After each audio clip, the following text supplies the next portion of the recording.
They're very quick to talk about the collateral damage from vaccines being acceptable because of the greater good. So how does that rule not apply to cannabis and the amount of people who develop adverse mental health in comparison to the people that it would help? And that's a very good question, really, isn't it? It's just an observation. It's a rhetorical one, I do believe. And again, the pharmaceutical industry is not ethical, nothing to gain from healthy patients, in essence. Someone's saying that's a new one. Me, where can I read the report? John Richards. Go to the WTU website, wtuhq.org. Follow the research tab. Have a flick through the research. I believe it starts straight away with the 1998 Philip Robson report and then Shelving the Truth. If you don't get to it, give me a message. I'll find it for you. I'm just reading through questions. Sorry here, Paul. Somebody here also on the immunosuppressants for their MS and they want off it. It's like we're denied the choice. You know, they're telling us they're going to give us these drugs that they know are going to harm us, and then we're not allowed something. Well, it's not just they literally lie to your face when they're giving it to you. My son, he got put on immune suppressant therapy right at the start of the pandemic. We told them we wanted time to think about him going on this medication because of his Crohn's. And he literally just got pumped full of the drug and kicked home. And we didn't see anyone for 8, 9 months. He nearly died. And I'm not exaggerating there. We had to rush him to hospital. Yeah. He had sepsis. He nearly died because of the medication he was on. Now, somebody I know who has the exact same condition as me, they got offered immune suppressant therapy, and it was the exact same medication my son was given. So I gave her a list of side effects. If you go on this, it can be either the best medication on the planet for you or the worst. And it is 50-50 down the line which way it'll hit you. And I gave her a list of side effects to look out for. When she questioned the specialist on the side effects, oh, no, that's not common. That's very rare. And it's like, go on the group of people who use this medication and how many have that side, one after the other after the other. Yeah. So when you see your specialist, they literally lie to your face about what they're offering you, when the person I was talking to was actually saying to them, can't you prescribe me medical cannabis for my condition, which has been proven to work? Oh, no, cannabis doesn't work, but this does. I've had exactly the same through my quite traumatizing journey through the healthcare system. The pain clinic, the most latest one, they tried to tell me, cannabis harms, 19 in 20 people and only helps, 4 in 20, and came out with all these statistics. Bear in mind, I've told him I already use it, I have done for years. And I said to him, can you tell me those statistics for gabapentin and pregabalin, please? And he just went, yes, I understand your point, Mr. Monk. And that was all he could say on that matter. And then when I said the same thing, can you not just prescribe what I say cannabis for medical purposes, because there's no such thing as medical cannabis, in my humble opinion. He then said to me, I can't, Mr. Monk, because it doesn't work. We're not allowed. It's not cost effective. There's no evidence of safety and efficacy. So the NHS guidelines won't approve the funding. So when the MPs say it's not political and it's not to do with funding, it's a complete lie, because everyone's been told their NHS won't fund it because there's not enough evidence of safety and efficacy. But then where's the evidence of safety and efficacy for these other things that we know are more harmful? Do you have any other questions? Anything you'd like to ask me? I feel like I asked you a lot of questions. Anything you'd like to ask me? Well, I could see you were pretty despondent yesterday. Did it show? Yeah, just slightly.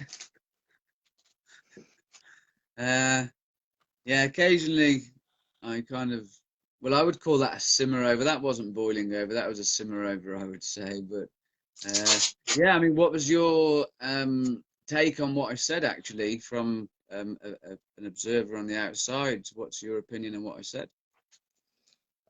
To me, I could understand your sheer frustration at what's going on, because you're literally shouting and shouting and shouting, and nobody seems to be listening.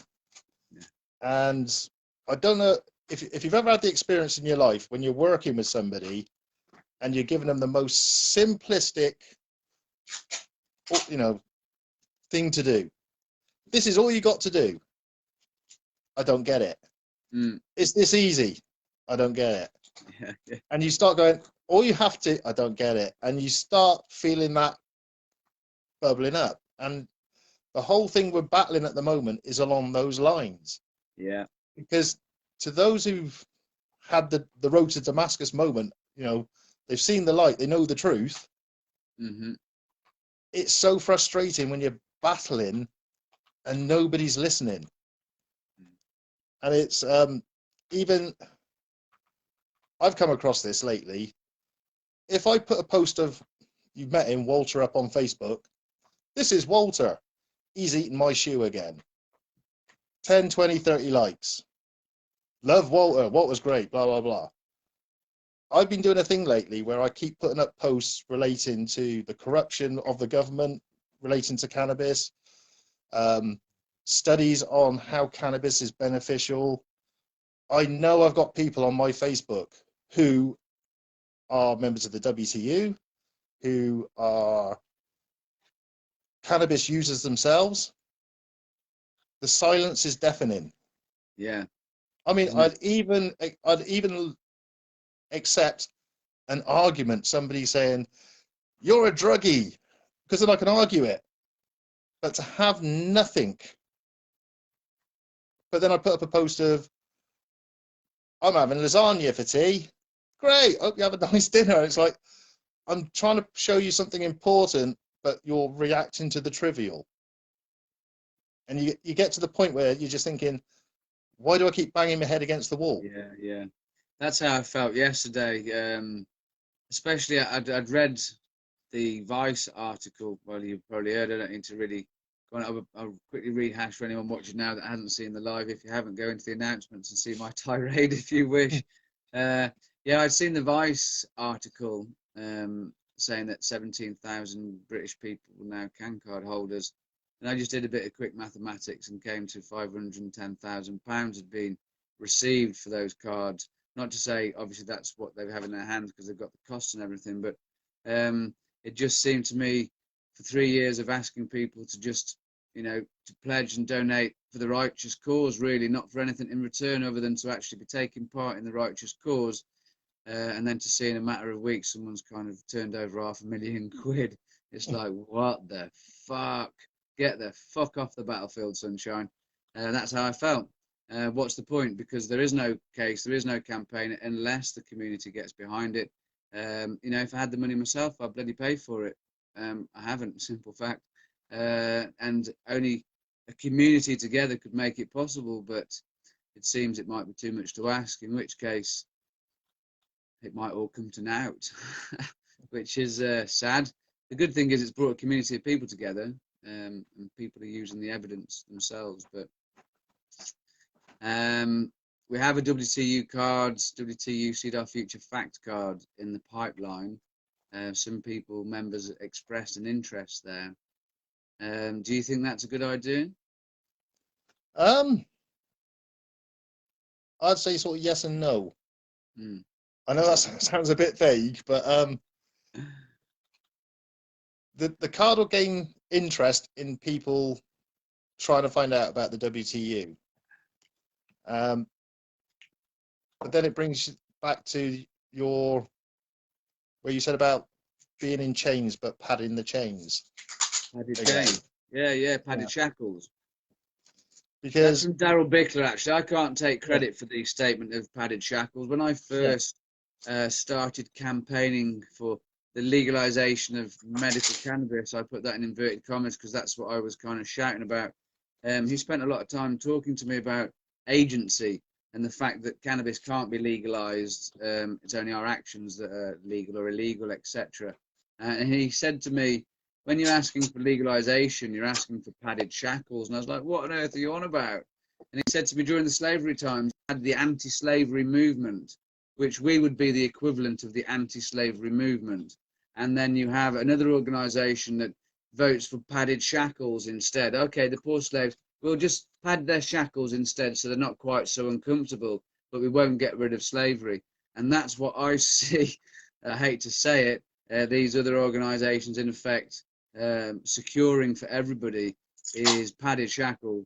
And to see such vast amounts of money being rapidly generated, I don't think it would have cost £510,000 to do what they've done. All I could say is we'll have a heck of a legal team if people had pledged that funds to the WTU. And who knows, you know, I don't want to sound like sour grapes because it's not, but yeah, it's like so frustrating, you know. And people don't want to give anything in for now, even if it is just a piece of plastic that gives you like a piss in hell wins chance of, you know, escaping prosecution. And all it does is leave someone else to be prosecuted who hasn't paid £30 for that card. You know, as someone told me once, I'm too righteous and idealistic for my own good, and I'm starting to think that might be true. We should probably start wrapping up. It's what time is it? It's getting on to nearly 10:30, probably, isn't it? Is there anything else you'd like to talk about before we head off? I'd go back to what you were saying earlier of how can we sort of get things moving more forward. Mm-hmm. And it was the main problem is there's a lot of people out there who truly would love to support the cause, but they can't do it openly because it put their job at risk. If it puts their job at risk, that puts their family, their home, it puts everything at risk. This is the way the government's controlling them, through fear. If I know, I mean, there's certain organizations, you know, work-wise, they follow your Facebook, they follow your posts, and they'll use that against you. I see that you support cannabis. We don't want you in our workplace, you're out the door. So they're using fear to stop people from actively making, you know, getting the truth out there. Yeah. And I think it's only fair to these people to understand their circumstances, because you can't judge somebody on the way they behave without actually being that person themselves. Everyone reacts. We shouldn't judge anybody anyway, in my humble opinion, as well. If we don't, yeah, I know what you mean, though. Yeah. So it's given that it's like the raffles is a great idea. Currently, my wife and I we're working on what we could put together to put forward for a raffle. Bless. Because we do still have an avenue, hopefully when the festivals do come back, that we can sort of hit the festivals again. Educate people as much, those that can donate financially, donate. Those that can't but can afford like a raffle ticket, do it that way. Those that can verbally tell people the truth without fear of repercussion, do it.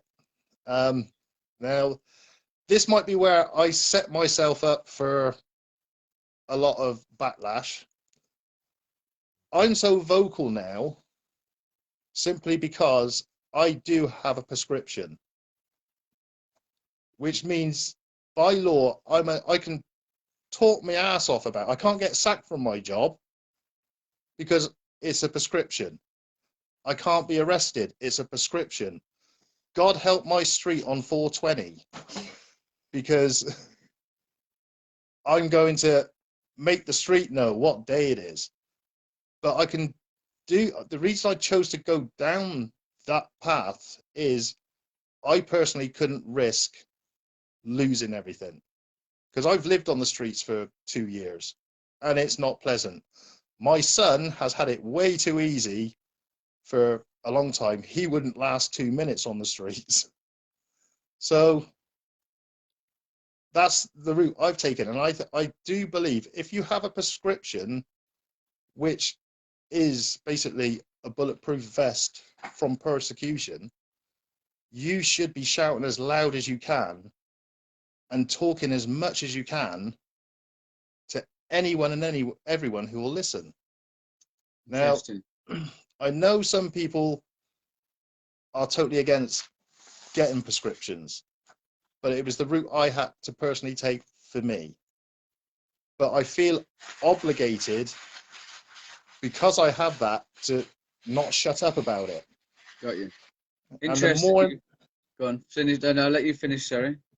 I was going to say, the more information I get, the more I keep going. Good. It becomes a compulsion. It's interesting. Oh, wait there. My laptop's quieting down. Put the light off. Interesting you should say all that, actually. The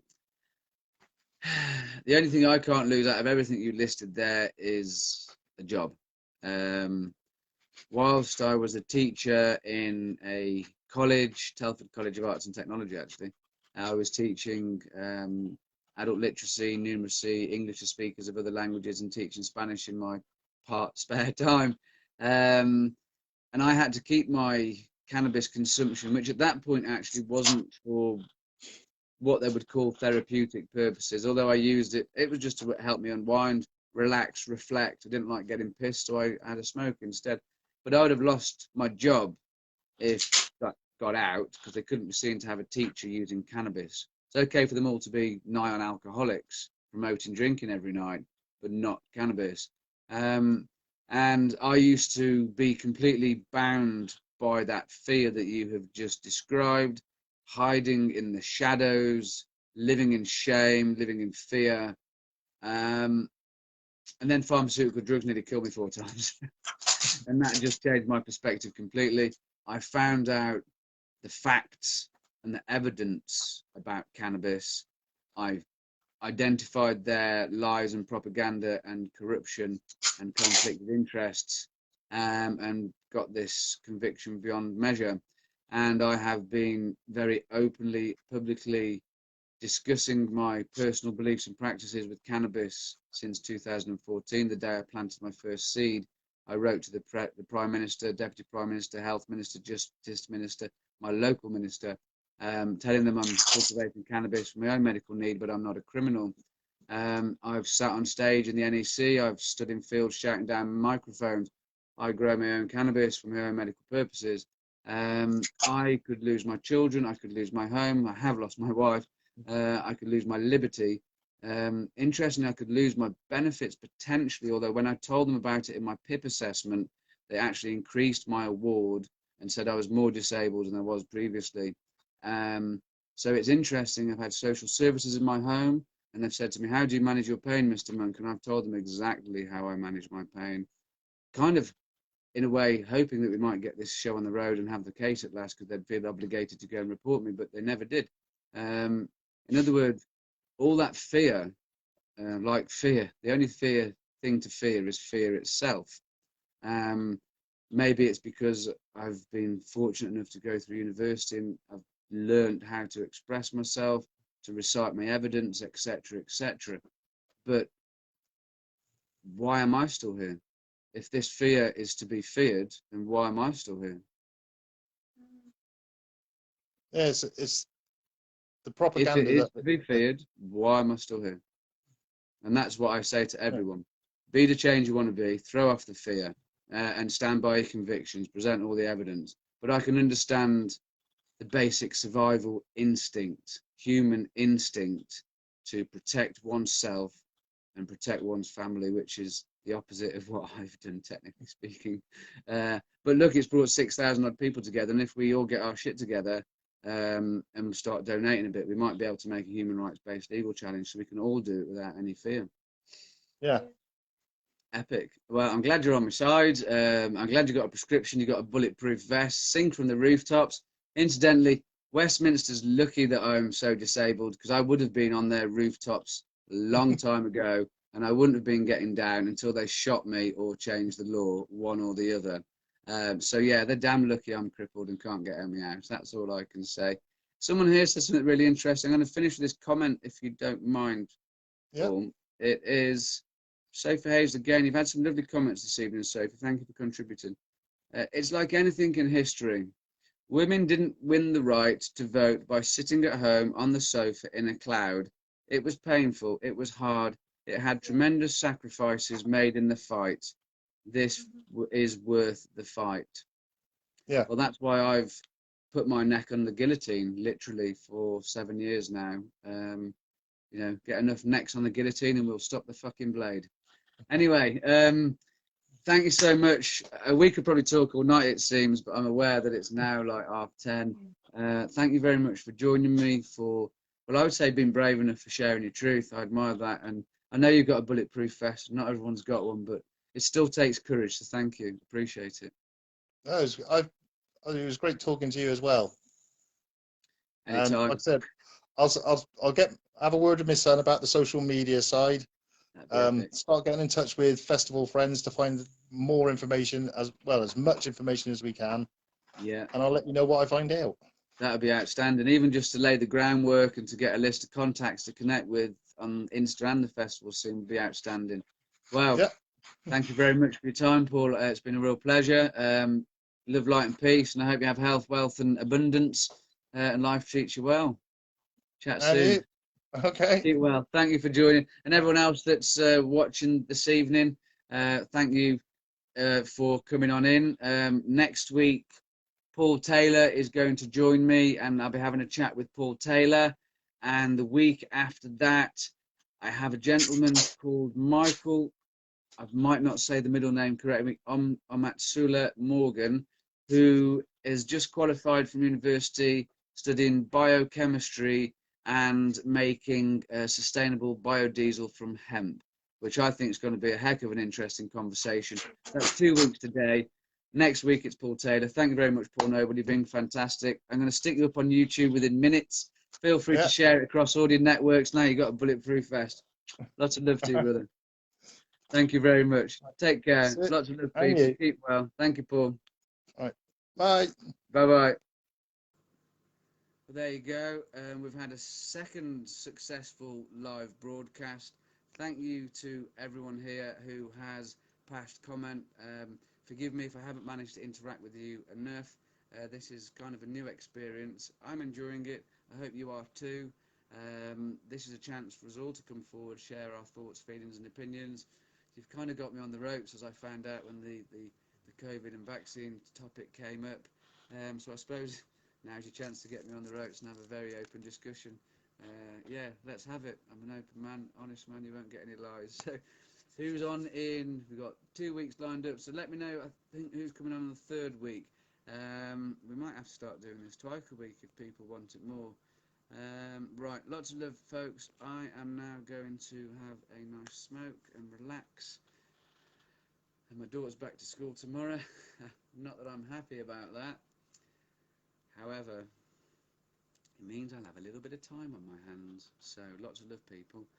Hopefully we'll all get it together. Take care. Keep your spirits high. Good night.